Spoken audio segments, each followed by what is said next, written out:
মানুষকে এই পথের নির্দেশনা দেওয়ার জন্য, দাওয়াত দেওয়ার জন্য আল্লাহ তাআলা যুগে যুগে প্রত্যেক জাতির কাছে নবী কিংবা রাসূল প্রেরণ করেছিলেন, বলেন ঠিক কিনা?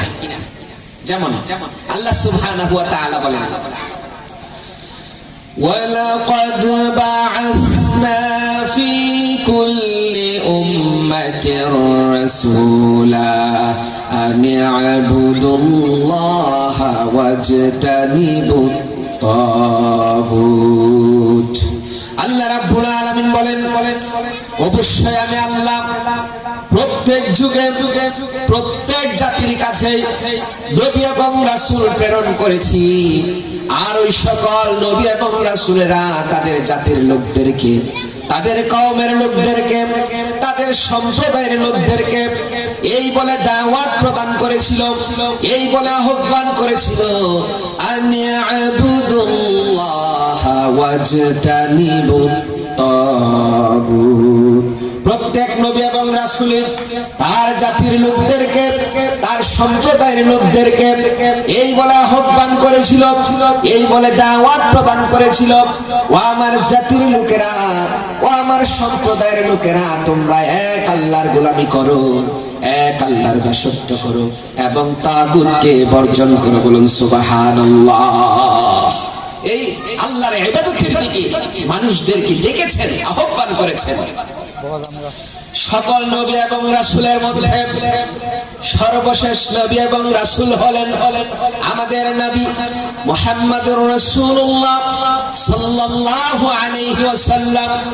তিনি হলেন সাইয়্যিদুল আম্বিয়া ওয়াল মুরসালিন, খাতামুল আম্বিয়া ওয়াল মুরসালিন, যার পরে আর কোন নবী রাসূল আসেন নাই, এখনো নাই, ভবিষ্যতে কিয়ামত পর্যন্ত আর আসবেন না।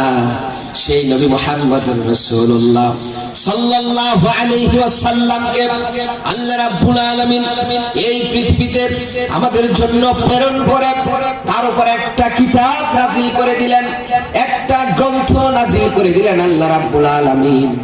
যেই গ্রন্থটার নাম হলো আল কোরআন। গ্রন্থটার নাম কি বলেন তো? আল কোরআন। যে আল কোরআন হলো মানুষের জন্য হিদায়াতকারী, মানুষের জন্য হুদা, মানুষের জন্য পথ প্রদর্শনকারী। আল্লাহ রাব্বুল আলামিন এই কোরআনুল কারীম সম্পর্কে সুন্দর করে এইভাবে বর্ণনা করে দিলেন, ইয়াতিয়ান্নাকুম মিন্নি হুদা فمن تبع هدايا فلا خوف عليهم ولا هم يحزنون। আল্লাহ রাব্বুল আলামিন বলেন, আমি আল্লাহর পক্ষ থেকে তোমাদের কাছে এসেছে হিদায়াত, হুদা মানে হলো আল কোরআন। যারা আমি আল্লাহর দেয় হিদায়াতকে অনুসরণ করবে, অনুকরণ করবে, জীবন চলার পাথি হিসেবে যারা এই কোরআনকে গ্রহণ করবে, ব্যক্তিগত জীবন, পারিবারিক জীবন, সামাজিক জীবন, রাষ্ট্রীয় জীবন, জীবনের সকল ক্ষেত্রে আল্লাহর দেয় কোরআনকে যারা গ্রহণ করবে, অনুসরণ করবে, আল্লাহ রাব্বুল আলামিন বলেন তাদের কোনো ভয় নাই এবং তাদের কোনো চিন্তাও নাই। বলুন সুবহানাল্লাহ। এবং আল্লাহ সুবহানাহু ওয়া তাআলা তার হাবিব মুহাম্মদ সাল্লাল্লাহু আলাইহি ওয়াসাল্লামের মাধ্যমে ইসলামটাকে পরিপূর্ণ করে দিয়েছেন। বলেন ঠিক কিনা?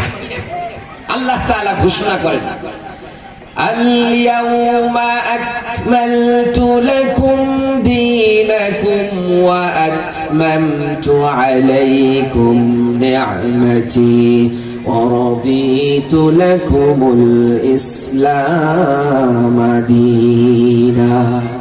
আল্লাহ রাব্বুল আলামিন বলেন, অবশ্যই আমি আল্লাহ তোমাদের জন্য আমার দ্বীন ইসলামকে তোমাদের উপর পরিপূর্ণ করে দিলাম এবং আমি আল্লাহর সকল প্রকারের নিয়ামত তোমাদের জন্য পরিপূর্ণ করে দিলাম এবং তোমাদের জন্য একমাত্র ইসলামকে দ্বীন হিসাবে মনোনীত করে দিলাম। বলুন সুবহানাল্লাহ।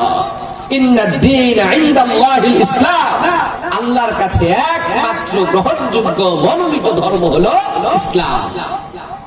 অন্য আয়াতে আল্লাহ রাব্বুল আলামিন বলেন, ومن يبتغ غير الإسلام دينا فلن يقبل منه وهو في الآخرة من الخاسرين আল্লাহ তাআলা বলেন আমার দেয়া ইসলাম হলো একমাত্র জীবন বিধান।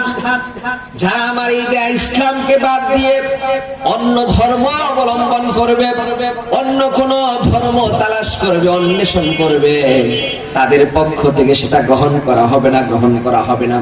বরং আখিরাতের জীবনে ওই ব্যক্তি হয়ে যাবে ক্ষতিগ্রস্তদের অন্তর্ভুক্ত। বলেন নাউযুবিল্লাহ। আল্লাহর হাবিব মুহাম্মদ সাল্লাল্লাহু আলাইহি ওয়াসাল্লামকে এই পৃথিবীতে প্রেরণ করার একটা উদ্দেশ্য সম্পর্কে, লক্ষ্য সম্পর্কে আল্লাহ রাব্বুল আলামিন কোরআনুল কারীমের মধ্যে সুন্দর করে বর্ণনা করে দিয়েছেন। والذي أرسل رسوله بالهدى ودين الحق ليظهره على الدين كله ولو كره المشركون আল্লাহ রাব্বুল আলামিন বলেন, আল্লাহ হলেন তিনি যিনি তার হাবিব মুহাম্মদুর রাসূলুল্লাহ সাল্লাল্লাহু আলাইহি ওয়াসাল্লামকে এই পৃথিবীতে প্রেরণ করেছেন, এই ধরাতে পাঠিয়েছেন বিল হুদা, হিদায়াত সহকারে, ওয়া দীনিল হক, এবং দ্বীনে হক দিয়া।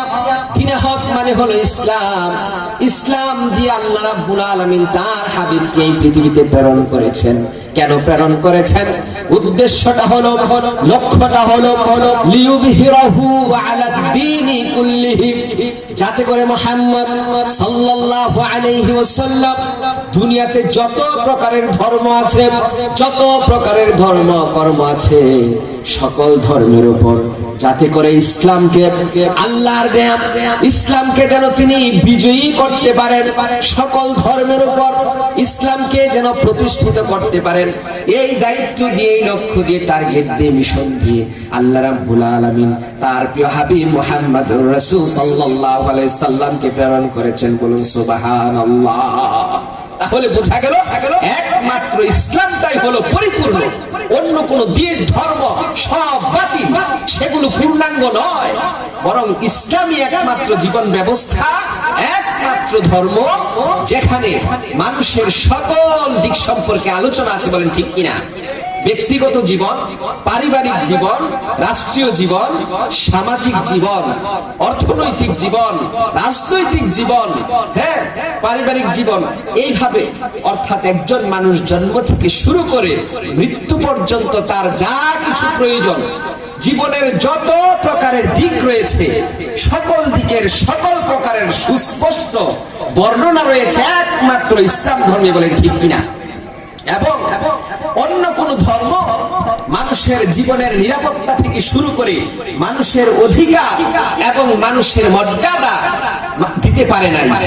একমাত্র মানুষের সকল প্রকারের মর্যাদা এবং অধিকার শিশু, যুবক, বৃদ্ধ, পুরুষ, মহিলা, শ্রমিক, মজুর, রাজনীতিবিদ, সকল প্রকারের মানুষের একমাত্র মর্যাদা দিয়েছে যে জীবন ব্যবস্থা, তার নাম হলো ইসলাম। বলেন ঠিক কিনা? এই ইসলামে সকল দিকের বর্ণনা রয়েছে। ব্যক্তি জীবন কিভাবে চালাবেন, পারিবারিক জীবন কিভাবে চালাবেন, রাষ্ট্রীয় জীবন কিভাবে চালাবেন, সংসার চালাবেন কিভাবে, খেতে কামারে কাজকর্ম করবেন, কৃষি কাজ করবেন, ব্যবসা বাণিজ্য, বিবাহ শাদী, লেনদেন, আচার ব্যবহার, সবকিছু সুস্পষ্ট ভাবে আল্লাহ তাআলা এই দিনের মধ্যে বর্ণনা করে দিয়েছেন। বলেন ঠিক কিনা? সম্মানিত উপস্থিতি, যে সকল বিষয়ে ইসলাম রীতি নীতি আদর্শ মানুষকে বিধিবিধান প্রদান করেছেন এবং মানুষের জন্য যেই সকল বিষয়গুলো ফরজ করেছেন, সামাজিক বিধিবিধান, পারিবারিক বিধিবিধান, ব্যক্তি পর্যায়ের আদব আখলাক, তার মধ্য থেকে অন্যতম একটা বিষয় হলো পর্দার বিধান। বলেন ঠিক কিনা? এই পর্দার বিধান এ সম্পর্কে কিছু আলোচনা আপনাদের সম্মুখে আমি আজকে আলোচনা করব। আল্লাহ তাআলা আমাদেরকে সেই তৌফিক দান করুন। সকলে বলুন আমিন। এই আলোচনা শুরুর আগে একটু সবাই জিকির করি, সুবহানাল্লাহ, আলহামদুলিল্লাহ, লা ইলাহা ইল্লাল্লাহ। জোরে জোরে।